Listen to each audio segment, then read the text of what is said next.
Ontem, 2 dias depois da morte de Henrique, Natália Fabiana de Freitas, que se apresentava nas redes sociais como Natália Becker, prestou depoimento à Polícia Civil. A influencer será indiciada por homicídio com dolo eventual, quando se assume o risco de matar. Ao delegado, Natália afirmou que aprendeu a aplicar o fenol em um curso online com uma esteticista do Paraná, que também deverá ser investigada. Para acompanhar as atualizações e desdobramentos desse caso, fique ligado aqui no portal do Terra.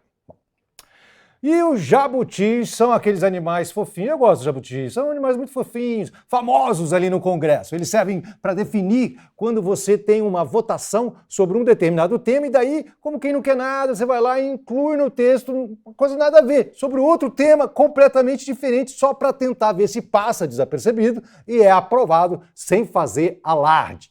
O jabuti da vez foi a taxa das blusinhas, que propõe taxar em 20% compras internacionais de até $50. E foi incluído no texto principal do projeto Mover, que trata de incentivos fiscais para estimular uma produção mais sustentável de veículos. Então veja só, um projeto para estimular a sustentabilidade dos veículos, os caras vão lá e enfiam o negócio da brusinha, passou e vamos ver o que vai acontecer, né?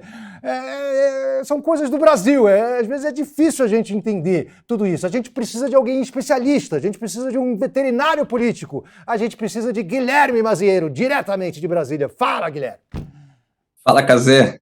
Semana cheia em Brasília, muito assunto quente, assunto importante, que impacta na vida de todo mundo, e muita polêmica. Vamos falar, então, da taxação das blusinhas, né? O projeto passou pela Câmara, foi para o Senado, foi aprovado no Senado, volta para a Câmara agora, e sendo aprovado ali, deve para a sanção do presidente Lula, que tem o compromisso de não vetar a taxação. O governo é a favor da taxação, assim como parte dos bolsonaristas, do Centrão, enfim, é uma situação super complexa. Vamos contar um pouco o que aconteceu, como se deu essa tramitação toda. A taxação surgiu dentro de um projeto que chama Mover, que é um projeto do governo Lula sobre descarbonização, para dar incentivo para a indústria que produz aí, voltado para a descarbonização, pensando em economia verde, esse tipo de coisa.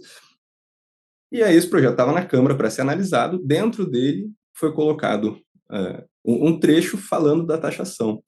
Daí o jabuti, né? Quando o pessoal aqui em Brasília, os políticos pegam um texto que não tem muito a ver com o assunto principal, mas colocam dentro para passar sem chamar muita atenção. Esse caso, claro, chamou muita atenção, todo mundo viu, todo mundo debateu, mas ainda assim ele correu ali dentro. Então, de onde surge isso? Surge de uma pressão muito grande que setores da indústria e do varejo estavam fazendo aqui nos deputados, nos senadores, né, as associações, os sindicatos patronais, trabalhistas, estavam pedindo a taxação, e o Arthur Lira abraçou a pauta. Aí ele foi ao presidente Lula, né, o Arthur Lira, presidente da Câmara, foi ao presidente Lula para chegar num acordo. Lula inicialmente era contra, mas disse que estava disposto a negociar, e essa negociação foi feita para um valor de 20%. Então, já tinha 17% de taxação de ICMS, que é o imposto estadual, e essa proposta é para que tenha mais 20% de imposto federal. O assunto voltou para a Câmara depois desse acordo, o Lira bancou a pauta ali e colocou para votação de maneira simbólica. Então, ninguém precisou dar a cara a tapa para dizer se era a favor ou contra. O projeto foi aprovado, foi para o Senado. E aí no Senado que a coisa enroscou um pouco mais. O que era esperado era que o projeto passasse mais ou menos como passou na Câmara, sem levantar muita atenção ali, mas o relator, o senador Rodrigo Cunha, ele anunciou na terça-feira que do texto do Mover, né, esse texto que era o texto principal, ele tiraria a taxação, por ser uma matéria estranha ao assunto. Isso gerou uma confusão danada, o governo foi pego de surpresa, a oposição foi pega de surpresa, ninguém estava esperando muito essa alteração no relatório, e surgiu, nesse meio tempo, um burburinho de que poderia ter uma interferência da política de Alagoas nessa questão nacional. A situação é a seguinte: o prefeito de Maceió, da capital, é o JHC, e ele tem conversado com o Lira e com o senador Rodrigo Cunha para escolher o vice da chapa dele de reeleição esse ano. E depois que o Rodrigo Cunha disse que ia tirar a taxação, surgiu o burburinho ali no Congresso, no bastidor, de que o prefeito tinha escolhido o senador para ser seu vice. Se isso de fato acontecer, o senador abre mão do mandato e quem assume é a suplente, que no caso é a mãe do prefeito, né? E aí teria, né, esse rompimento com o Lira. Então, o senador estaria se posicionando contra uma pauta que o Lira abraçou na Câmara. Isso atrapalhou bem ali a votação, foi adiada de terça para quarta-feira, o Lira cobrou publicamente o governo pelo acordo, acionou os articuladores do governo. Eu também falei com fonte ali no Ministério da Fazenda que disse que não estava sabendo dessa mudança no relatório, enfim, foi uma confusão. E o governo reorganizou essa articulação e falou, tudo bem, vota o mover sem a taxação, e o governo, mais o MDB e o PSD, partidos aliados, colocaram uma emenda, né, para somar o texto justamente com a taxação. Então, o governo teve que carimbar ali essa intenção.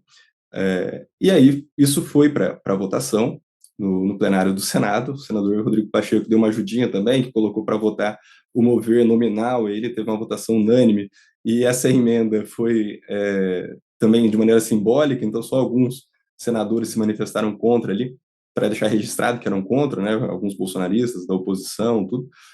Mas o fato é que o texto tem, né, apoio, né, teve apoio, tem apoio do governo, do centro, do centrão e de bolsonaristas, né. Um bastidor curioso é que hoje cedo eu estava falando com um senador e ele me disse que na noite de ontem, depois da votação, o Luciano Hang, né, conhecido velho da Van, super personagem caricato, ligado ao bolsonarismo, ligou para os senadores para agradecer pela votação da taxação, porque ele é a favor da taxação, né?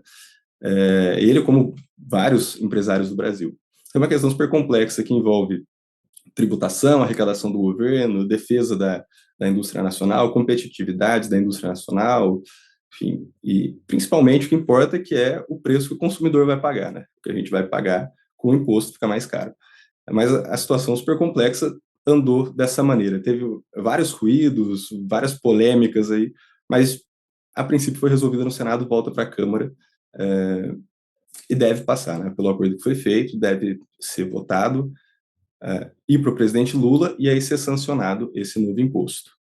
Sobre a história de Maceió, o prefeito JHC depois foi às redes sociais falar que no momento correto ele vai falar quem é o vice, quem ele escolheu, que tem muito apreço pelo presidente Lira e tudo mais, enfim.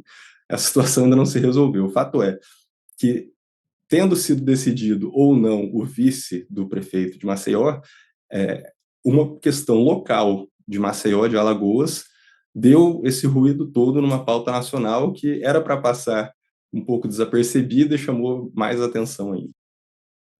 Ou seja, ninguém está preocupado com a gente, né? Você viu? Está preocupado com a mulher, se vai entrar, se vai ser vice, se não vai. Está preocupado. Como é que a gente pode, em pleno século XXI, ter um mecanismo que todo mundo aceita, que é enfiar dentro de um texto uma coisa que não tem nada a ver com aquilo? Imagina se você vai assinar um contrato de imóvel, o cara coloca lá uma venda de um automóvel para você, você vai alugar um apartamento, tem que comprar um... Não faz o menor sentido. Eu vou ficar quieto, eu vou ficar calado. A gente vai partir para a próxima polêmica, que é a seguinte. Um lado vê desenvolvimento econômico e estímulo ao turismo, claro. O outro alerta para os evidentes riscos ambientais e as sanções sociais. A gente está falando da PEC das praias, a emenda constitucional que já foi aprovada na Câmara e agora está no Senado sob a relatoria de Flávio Bolsonaro. Essa semana, diante de muita repercussão, inclusive com aquela discussão acalorada nas redes sociais, teve protagonista ali, Luana Piovani, Neymar e tudo, a votação da PEC foi adiada. Agora, vamos voltar com o nosso colunista Guilherme Mazieiro, diretamente de Brasília, para nos ajudar a entender, a interpretar este Brasil profundo. Vamos lá. Cazé, PEC das praias é polêmica pronta. Todo mundo que está nos acompanhando aqui recebeu alguma coisa no Instagram, leu aqui na home do Terra, viu nas redes sociais, no WhatsApp, alguém falando contra ou a favor da PEC das praias. É o nome que ganhou esse projeto que está sob relatoria do senador Flávio Bolsonaro, da oposição, naturalmente, e eu vou falar um pouco do clima político dessa proposta aqui em Brasília. Depois dessa polêmica toda que surgiu com o debate que teve no Senado, o governo Lula se manifestou contrário à PEC. O ministro Alexandre Padilha, das Relações Institucionais, cuida da articulação política, e o Ministério de Gestão, que acompanha aí os bens, patrimônio da União, os dois se manifestaram contra a PEC, né? O Ministério soltou uma nota dizendo que ela pode estimular a especulação imobiliária, incentivar fraudes em legislação ambiental, tudo mais. E o senador Flávio disse que vai ajustar o texto para deixar claro que não se trata de privatização das praias, né? Objetivamente, o texto realmente não trata disso, né? Fala de uma área, né, terreno de marinha, que é uma faixa de 33 metros atrás da orla, então não fica na beira da praia, que é da União, as pessoas podem usar, podem passar por seus dependentes, tal, mas tem uma regulação específica, impostos específicos, e a PEC quer que esses terrenos sejam de propriedade privada. Quem é crítico à proposta, como o governo e ambientalistas, tudo, vê a possibilidade de privatização justamente por privatizar essa faixa de acesso à praia. Em algumas localidades, um resort, por exemplo, um complexo hoteleiro, pode dificultar o acesso à praia, né? E as pessoas não vão chegar à praia, chegaria de barco, mas ninguém vai pegar um barco para ir para a praia, que você pode ir a pé, né?